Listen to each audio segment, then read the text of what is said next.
Hola chicos, estamos nuevamente aquí en la clase virtual para esta semana. Pues bienvenidos, varias recomendaciones. La primera, todo debe estar consignado en el cuaderno. La segunda, por favor regístrense en el Classroom con nombre y apellido completos para facilitar poderles asignar la nota.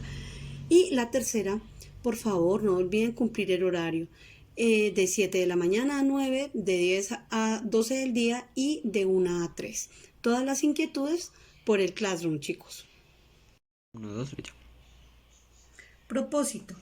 El propósito de esta clase es poder reconocer la historia del átomo durante el tiempo. No olviden que en el año 400 a.C. el término átomo se apiló debido a que Demócrito y Leucipo reconocieron como estructura indivisible y mínima de la materia el átomo. Átomo, que significa a sin y tomo sin división. En esta línea del tiempo vamos a empezar a hablar desde 1803 con John Dalton, cuando él habla acerca de la teoría de las proporciones, en donde lo que él dice es que las características del átomo son que en la materia hacen de que esta sea indivisible, o sea, que sea única, que tenga características que la hacen totalmente diferente a cualquier otro tipo de material. Además, dice que los átomos que poseen un mismo elemento, todos entre sí son semejantes.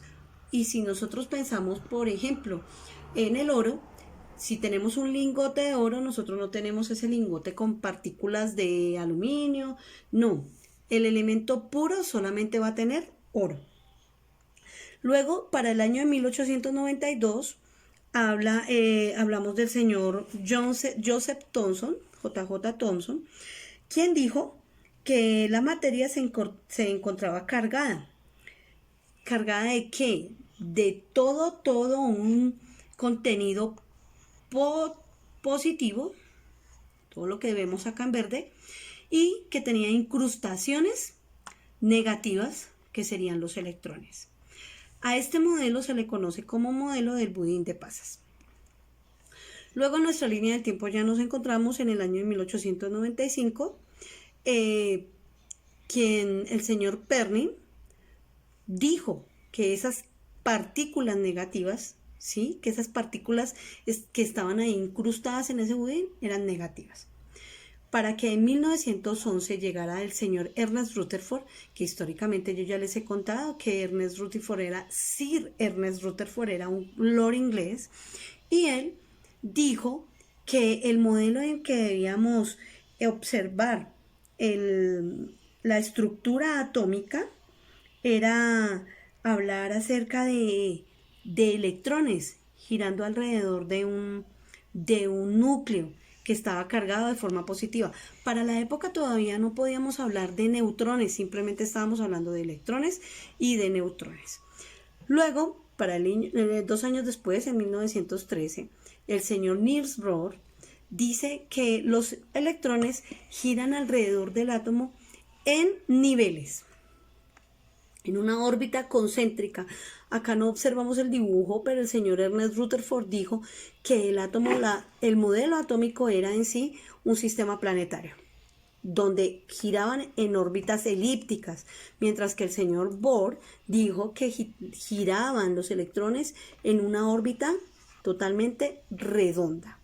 Además, él dijo que en cada una de estos orbitales lo que teníamos eran niveles bien definidos y llegó a comparar el átomo con un edificio de apartamentos, en el cual en el primer apartamento cabían 2 electrones, en el segundo apartamento cabían 8 y así sucesivamente, limitando los pisos de ese edificio a 7 niveles de la tabla periódica.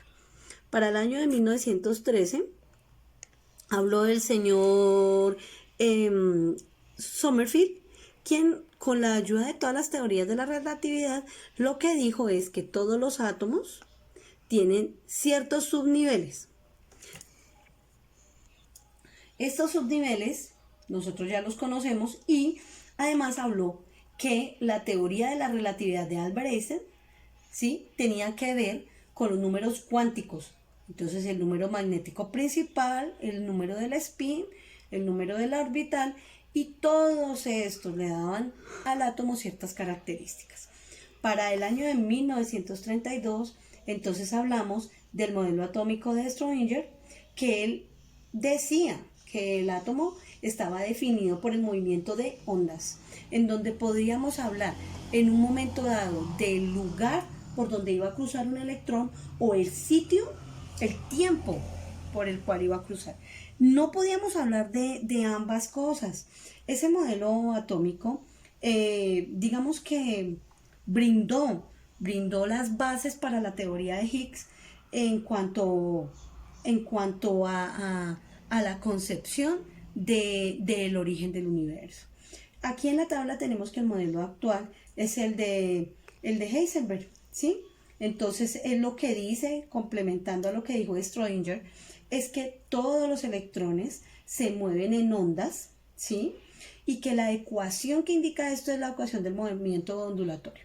¿Qué está diciendo? Que si lográramos devolver el tiempo, posiblemente nosotros podríamos encontrar el lugar exacto en donde ha surgido la materia. Pero bastante complicado. La única forma en donde lo pudieron explicar es teniendo en cuenta la partícula de Higgs. Haciendo más claridad y un poco de énfasis en la temática, podríamos hablar de Demócrito, como ya lo habíamos dicho, en donde él decía que la materia estaba conformada por partículas totalmente idénticas que no tenían ninguna división. Es decir, reconocía el átomo como la parte mínima. Para la época no conocían los quarks, como ustedes ya lo saben, 6 quarks, que fueron los que en el Big Bang, al estallar, lograron hacer que se mezclaran y entonces dieron origen a las partículas del universo. ¿Cuáles? Pues aquellas que nosotros reconocemos como electrones, protones, neutrones, y otra partícula fundamental que son los leptones, que forman las familias que lograron definir en sí todos los elementos con los que nosotros podemos contar en el universo. Después, la teoría de las proporciones constantes, en donde lo que decía era que siempre que se unía para formar agua, siempre iban a haber 2 átomos de hidrógeno, siempre iba a haber 1 de oxígeno. Luego el señor Thomson, que nos habla del pudín de pasas, una cantidad de materia con una carga positiva, con incrustaciones de electrones. Para la época no los conocían como electrones, no lo olviden. El señor Rutherford, que propone un modelo atómico que hace que pensemos en el sistema planetario. Des en cuenta que aquí nos agregan la información que en 1908 el señor Rutherford ganó el premio Nobel de Química. Cabe recordar que los experimentos que Rutherford hizo, todos fueron en compañía con el señor Thomson, que era un discípulo de él. Niels Bohr, en donde habla que todos los electrones giran alrededor del núcleo en órbitas. El efecto fotoeléctrico, que tiene que hablar y que tiene que ver relacionado totalmente con la teoría de Albert Einstein o la teoría de la relatividad. Lewis, que nos habla de los enlaces. Ustedes ya saben las representaciones de Lewis en cuanto a la teoría del enlace, y él nos indicó sobre la forma de la representación de cada átomo teniendo en cuenta los electrones que encontramos en su último nivel de energía. Sommerfeld, que le hizo una adaptación al modelo de Bohr y que nos habla de los niveles de energía, de los subniveles de energía, hablándonos de SP, de F y G, como cuando hacemos la configuración electrónica y hablamos de 1s2, 2s2, 2p6, y así en la tabla de la configuración electrónica, que nos permite reconocer la ubicación de los electrones dentro de los orbitales atómicos. Y finalmente acá hablamos del modelo de Ernest Schrödinger, que nos habla acerca de los niveles energéticos y el movimiento ondulatorio. No hay que olvidar que aquí también están hablando de los números cuánticos que en algún momento los nombré y que posiblemente en próximas clases tendremos que utilizar. Entonces, si tengo que hacer las representaciones, acá las puedo observar, lo reinicio. Entonces, una esfera total, entonces tendré que hablar del modelo de Dalton. Una esfera con carga positiva e incrustaciones negativas. Acá lo que estoy hablando es del modelo elíptico, perdón, del sistema planetario, de los números cuánticos y finalmente de los movimientos ondulatorios de Schrödinger.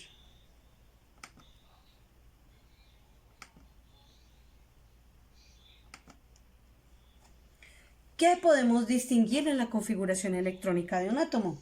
Entonces, podemos distinguir el periodo. Des en cuenta que el periodo está definido por la cantidad de orbitales que tenga un átomo, en donde están girando a su alrededor los electrones que poseen una carga negativa. Acá los vemos. Y obviamente que una medida de longitud en donde están, que son lo que dice la distancia que nos da desde el centro, que es el núcleo, hasta donde vaya girando el electrón, y allí tenemos en el núcleo la presencia de protones y de neutrones en la misma cantidad. Por ahora deben siempre pensar que la proporcionalidad en el núcleo está dado porque si hay 5 protones deben haber 5 neutrones, y eso cambiaría con las teorías de la radioactividad, pero por ahora no, siempre serán iguales.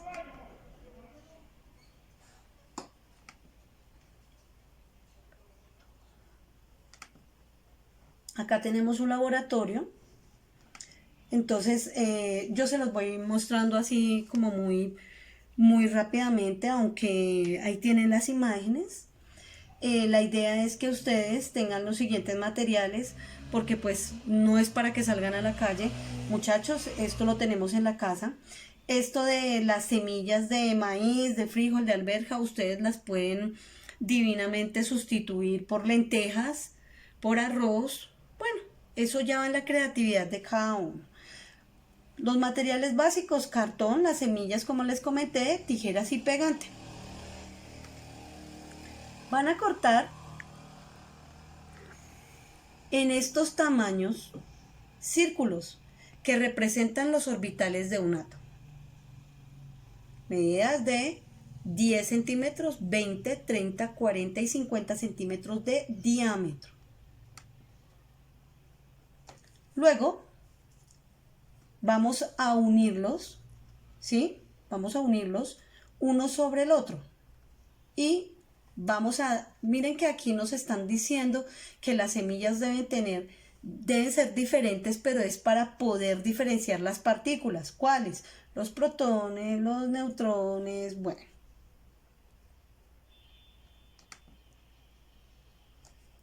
Y finalmente cada uno va a modelar un átomo. El átomo que quieran, el átomo que ustedes prefieran. Dependiendo de la cantidad de círculos que monten uno sobre el otro, ese es el átomo que ustedes van a hacer. ¿Listo? Entonces, hasta ahí pues muchachos la información el día de hoy. Hay que hacer un repaso profundo con respecto a la historia del átomo. Si son tan amables y transcribes la información, si hay algo que anexar, por favor lo anexan. Espero que hagan el laboratorio y que hayan recordado bastante de lo que nosotros ya en su momento habíamos estudiado en otras clases. Recuerden que todo lo que hemos hablado hoy ya es más a manera de repaso, ya ustedes lo tenían consignado en su cuaderno desde el año inmediatamente anterior. Igual muchachos, la información es válida. Es necesario que busquemos otras fuentes y que miremos herramientas interactivas. Quizás nos parezca cortita hoy la clase, pero no, miren, bastante información y pues es necesario que repasen en su cuaderno. No olviden por favor subir las evidencias de su trabajo y espero que ese modelo les quede supremamente bonito.